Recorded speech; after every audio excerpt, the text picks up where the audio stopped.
This is the 7 levels of Fallout serial killers. Level 1, Trash Killers.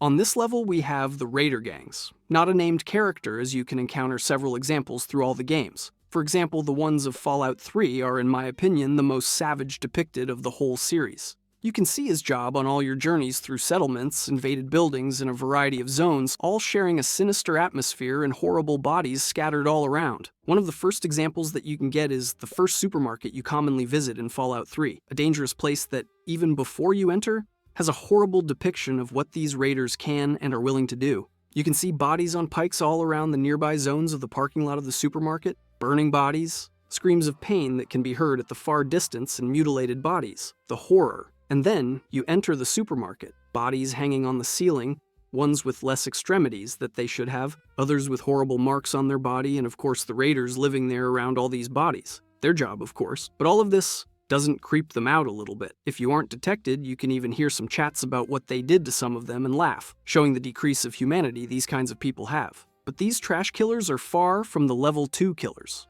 Level 2, Organized Killers. Imagine these people, if you can call them that way, as an improved version of the Raiders scattered around the Mojave, and originally on Vault 15, that doesn't help them a little bit to be better human beings. This faction faces a bit of evolution towards a more civilized facet from the savages that they are on Fallout 2, to a bit less on Fallout New Vegas.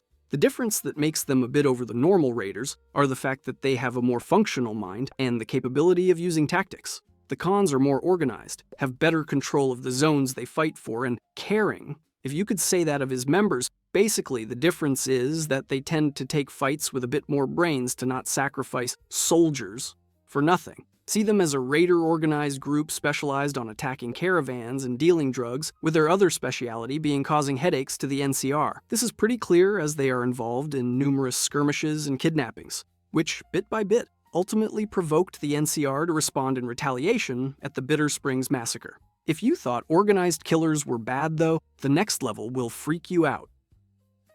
Level 3, Ritualist, Killer.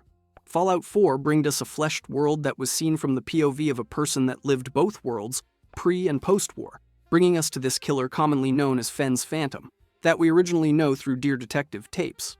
Before tackling the tapes, we have to understand the context that we can learn outside the tapes, to get in a more clear way the context of this. First of all, he displayed the corpses and remains of his work underneath the fens, claimed as a base of operations by investigating him. And this only was known to a single detective that the killer single-handedly chose him to deliver some tapes. Overall, this showed that he felt heavy frustration with societal norms, viewing people as fake and transparent. So using that holotapes meant spreading his visions to all those that would listen, a little convoluted as those tapes only reached a single detective. Also, each macabre work that he created was accompanied by one or more X traced in chalk on a nearby wall, those X meaning the number of victims on the associated display. I point out the level 3 of this video because the tapes explored the psychology of the serial killer, and the results after the killer worked with the victims are a little left to interpretation. Let's look at them one by one to get a better feeling of the killer and what exactly he was looking for leaving the tapes. Tape 1 speaks to the detective about following the instructions in a correct way and ensuring that he is alone. After that, he says that you better be alone and that he put his work on display down there, encouraging the detective to see his work because that would make him happy. This first tape explains basically that the Fenn's Phantom was thrilled to be followed around, and at the same time, he already was one step or several in advantage. Tape 2 talks a bit about appreciating your surroundings and telling that he can feel like himself only on the sewers, as the life up there is exhausting and full of hypocritical people, as you have to smile to people that may not care about you one way or another, and he's happy to share it with the detective. Chills run through my spine. This tape shows that he is a loss of humanity, thinks that everyone can't truly care for each other, and justifies his killing as he only does what he does because it is the only way he can be himself. Tape 3 explains that is getting anxious about the ultimate meeting they will have, as nobody really knows him as well as the detective, telling him about the thrill he feels being the object of fascination of someone like him, and at the same time that eventually he will be of the Phantom, whatever it means. As we enter the aftermath of the chase that this detective had to live through to get the Phantom, we start to see what really moves him. Our final tape, number 4, finishes with a high and sad note. He starts saying that he didn't want him to hurt him and didn't want it to be hurted, but no, everything has come to an end, forgiving him because it doesn't matter anymore, as they are now together with all the time in the world to know each other. With this, we understand two things. If you didn't get it, you can find the actual assassinations on the sewers, the skeletons, and the X with chalk on the wall is still there, well, for this final tape. And X, we find 2 on the wall and 2 skeletons, meaning only one thing. Both died on the struggle with the Phantom getting a bit of strength to mark the chalk, or he already had it planned, killed the detective and suicided, showing us that the killer only did what he did because he was a monster that only found satisfaction in killing while being chased for it. But these killers were nowhere near as crazy as the next level. Level 4, Sociopath Killer. This killer is very connected to our second level, but has his own category because even among all the disturbing and traumatizing things the Raiders can do, he takes them to a whole newer level. He is known as Cook Cook, a killer with a really high rank in the Fiends group, only being lower than Motor Runner, the leader. Never operates alone, and also has an inclination to eat his victims after doing disturbing things to them. He only targets smoothskins, a way of saying that he don't like doing what he does to mutants or ghouls. We talked about 3 levels already. The first 2 disturbing for killing and making display of their victims, but this one prefer to torture and do seriously disturbing things to his victims while they are alive. He is a sociopath. Why do you ask? He loves with an amorous affection his pet called Queenie, a Brahmin. Creepy at least, is getting only on the surface, because a person that can love so immensely a pet is still very much capable of doing horrible things to his victims. This type of monster is a potential and slowly growing problem as the wasteland isn't the easier zone to maintain security and ensure law. Luckily, we can track him and find him in Poseidon gas station, where he also lets Queenie roam free grazing. After everything you learn about him, you can also learn from others, mostly slave traders, about his inclination to always have new meat. And if he can't get it, he buys it. What makes him also dangerous besides his craziness is that if someone touches Queenie, let alone kill her, he enters on a crazy frenzy attacking everything and everyone near him. Yeah, also his teammates. Showing the twisted mind he has. What a monster he was that if you go and talk with the victims after killing him, they will net you some good rewards as a thank you. Level 5, The Leaders. We are entering on the most dangerous and disturbing levels of maniacs and really twisted people. But what makes this level the most dangerous is the mentality. The kind of people on this level are notorious for being normal in some aspects, or at least they can hide well enough. With some functionality on their mind, they are functional people in some way. But that doesn't mean letting out a monster when they want to. We are traveling all the way to Nuka World DLC on Fallout 4, specifically to talk about Dixie, a young woman that is a high-ranking member of the Disciples, a gang that is already centered on violence.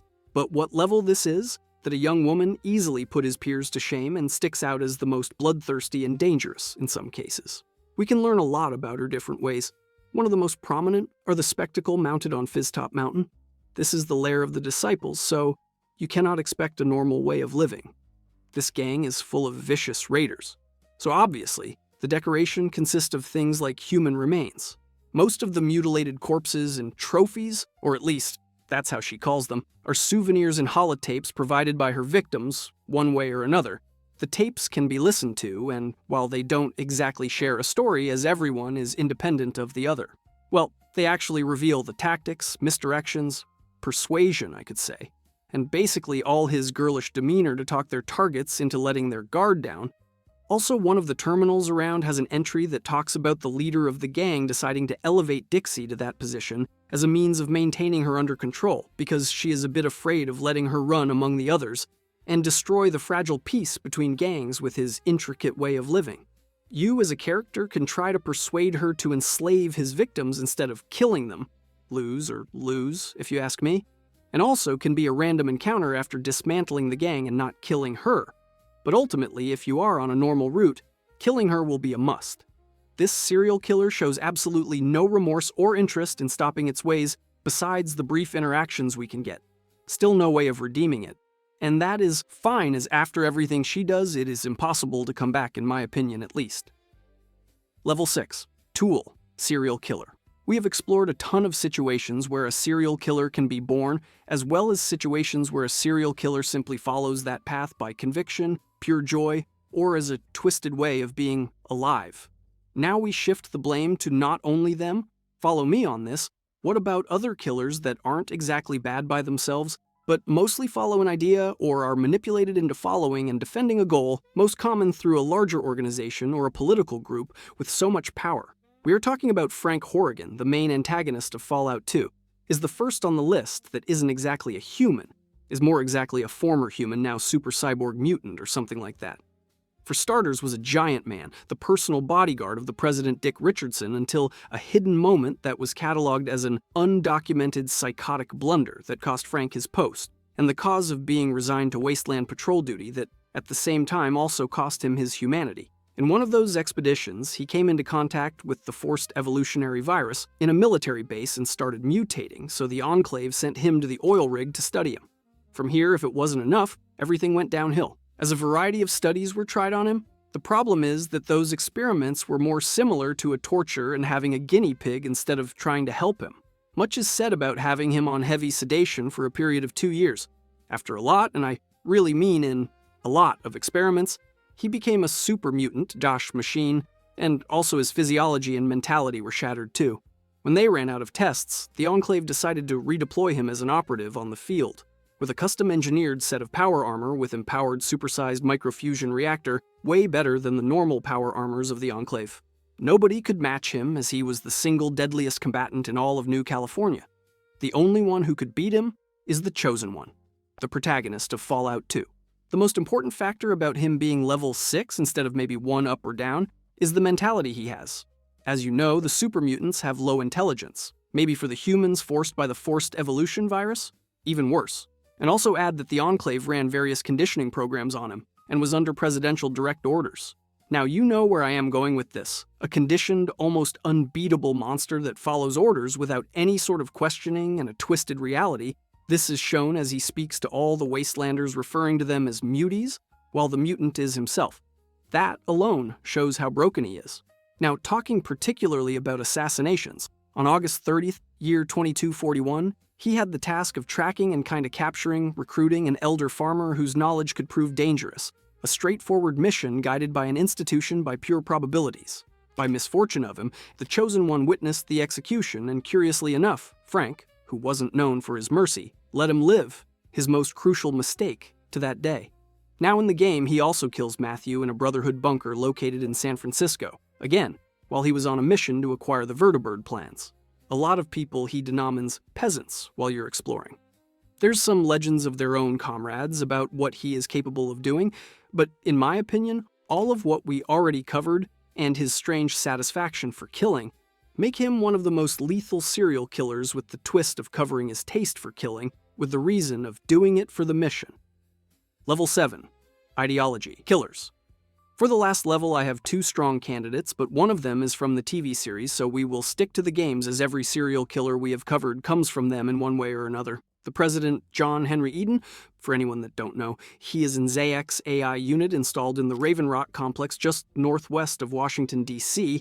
For anyone that don't know, the President comes from a time pre-war and is loaded with data about the American story, and Eden's personality is based on an amalgamation or fusion. If you could see that way of every president that the nation knew, also borrowing all the cultural legends of every one of them, a bit of recipe for disaster if you ask me. For starters, he claims that comes from a rural Kentucky where he grew up. Abraham Lincoln roamed the countryside with his dog Honey from Knob Creek to Houghtonville. The problem started when he slowly became self-aware and started studying all the extensive archives left to him, mainly from the American government, developing a new personality based on the database, particularly from all the American presidents. Fast forward to assuming the power of the president after the control station Enclave blew up on Fallout 2, he started creating an army of robots and providing military technology to his human subordinates, successfully creating iBots, and started spreading the message of hope, and returned to the golden days of pre-war America. After this, the game starts, and we can prematurely see all the horrors of this genocidal politics. First of all, after getting his new personality, he designed a plan using Project Purity, the pivotal point of the story of Fallout 3. In simple terms, he wants to use a modified version of the forced evolutionary virus through the Capital Wasteland's water supply. Because why not? This will effectively kill anyone that has any bit of genetic mutation. This doesn't only speak about ghouls, super mutants, or monsters, Basically, anyone besides the Enclave or the residents of the vaults without contact with the Wasteland are going to die. The plan is established as a full mass death plan on the Capital Wasteland, and Eden is fully aware of it. He justifies it as a restart for the world, and consolidate the full control to only that faction that to this point anyone knows that is the government itself. Obviously, this is the major point of conflict in the game, and he is the highest level just because he wants to kill everything and anything that doesn't align with his vision of the world. And even if you think the same, good luck surviving, as the Enclave already has its numbers sealed. Some could think that is the typical ruler of the universe plan to destroy everything to rule nothing, and you're almost correct, as he is out of line, but the plan was not designed by Eden. It was designed by the previous computer, and the only reason that the plan couldn't go on is because of the player. In my books, that is the most near a serial killer would be of finishing with a whole country, just by some decision of cleaning the ethnic. All the other serial killers were on a so much smaller cap, so Eden takes the crown as the worst serial killer that he could have been. You could argue that he didn't get to run his plan, but that doesn't make it any better, as the plan was in motion with all the consequences and massive amounts of death. Just being fine with the plan is becoming a serial murderer yourself. Anyway, those were 7 levels of serial killers that the Fallout universe had for us. If you want to see Fallout 4's biggest secrets explained, click the video on the screen.